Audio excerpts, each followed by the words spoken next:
The next step for getting the oil pan out of here is going to be to remove your front differential.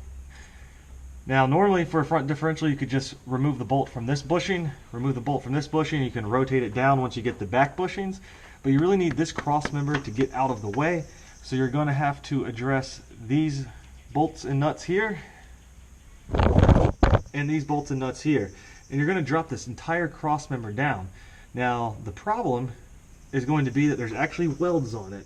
So there's a couple small welds, 4 of them to be exact, one right here, one right here, and then on the opposite end there's welds in the same place. They're really no more than a tack weld, but they're the welds that hold kind of this bracket that your lower control arm mounts into, and it holds it to this cross member. So you got to take these bolts out, and grinding these welds out will allow that cross member to come down. This is the not so fun part, this is the tedious part, so I'm going to go ahead and get my safety glasses, my angle grinder, and have at it. Here, so just for some context, catalytic converter, transmission, oil pan, here's the cross member where that front differential goes, and these are the hardware that we're going to have to remove. God, you can see there's a ton of oil dripping down from just everywhere.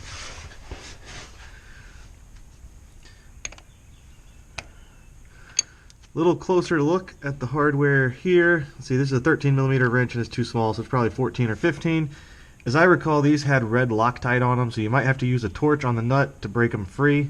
And you got to make sure that you have a good wrench that can grab it tightly and not slip and round off the hardware. So fast forward a little bit, I've got 2 of the nuts removed.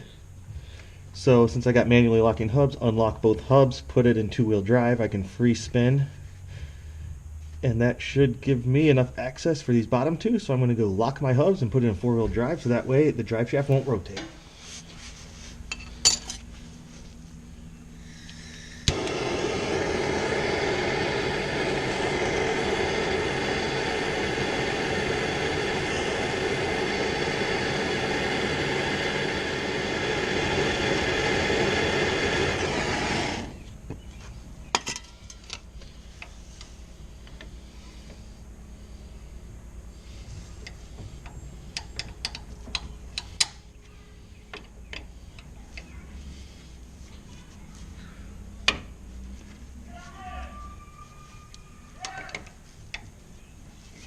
If you go underneath the front of the vehicle, differential right here, and this is where your CV axle mates to your front differential.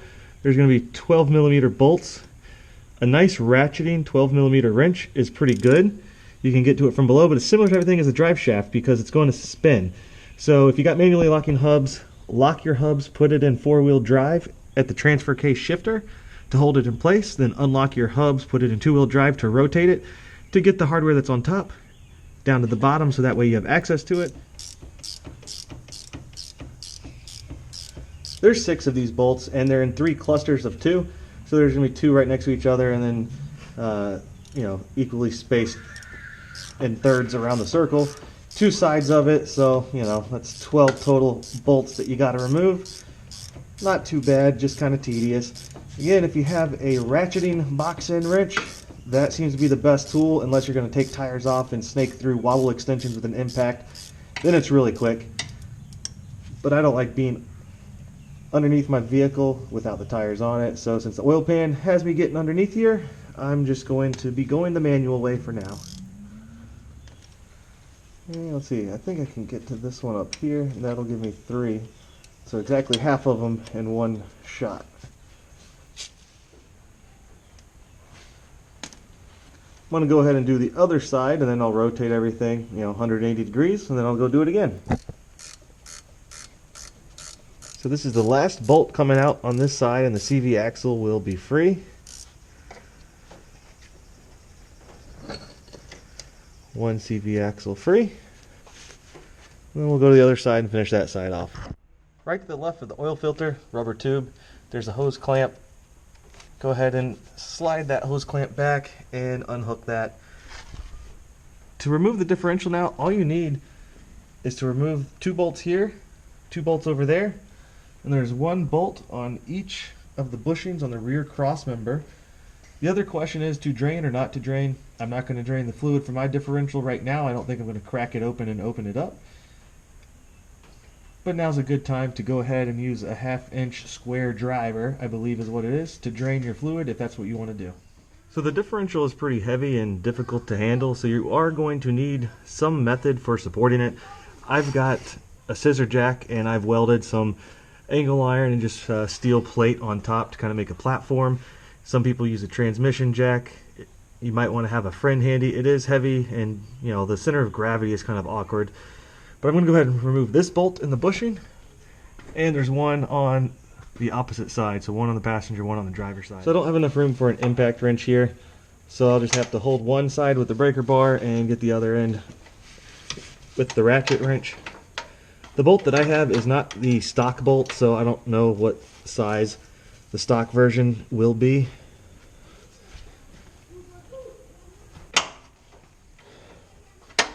I'm just going to let my ratchet wrench go into the subframe there.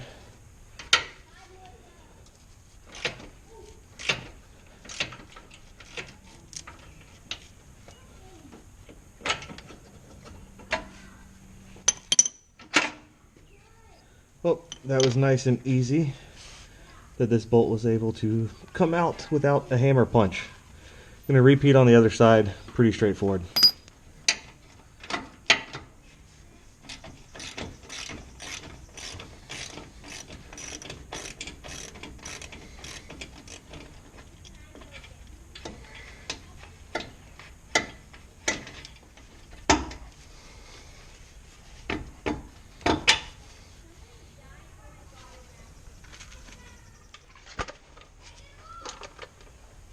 So these are the nuts and bolts that you need to remove. Looks like a 17 millimeter is what I'm seeing on my end. They're very tight. I had to use a long breaker bar to break them loose. The front sway bar is going to be in the way, so I don't know if I'm going to have to remove that in order to even have access to it, but I'll see what I can come up with.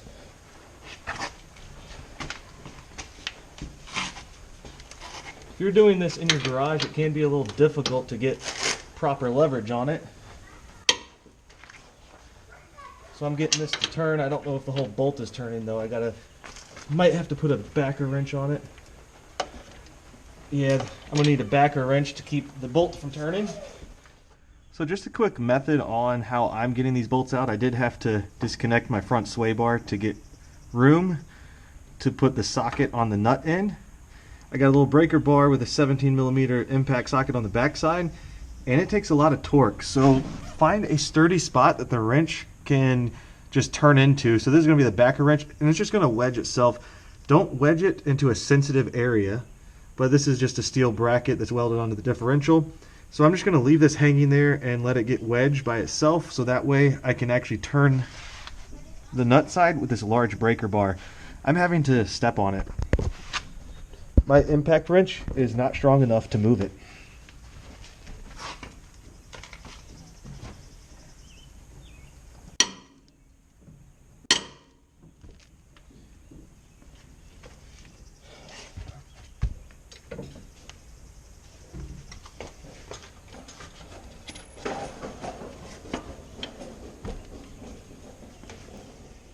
I'm hoping I've broken it loose enough to just use the wrench.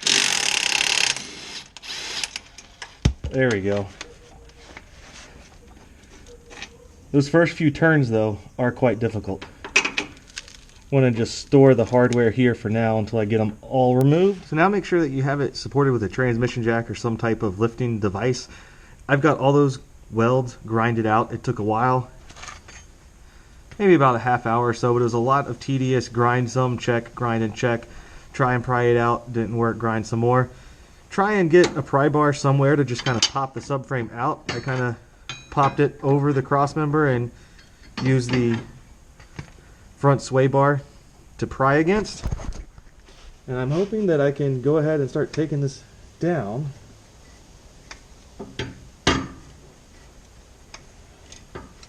And it looks like it's coming down on all four corners, so this looks like it might be a success.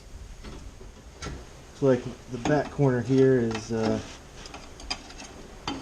getting a little bound.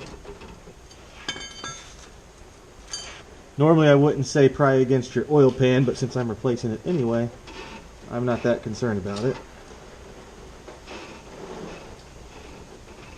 So this is very heavy. You don't want to be under this thing if it comes crashing down.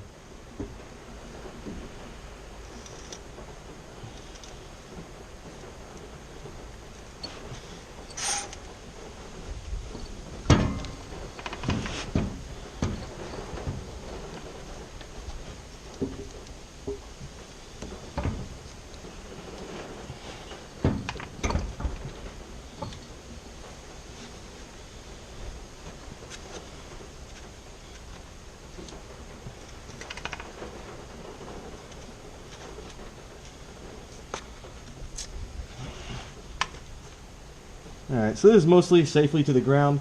I think it's binding up on the front drive shaft. Maybe the bolts didn't retract fully enough. I'll go take a look.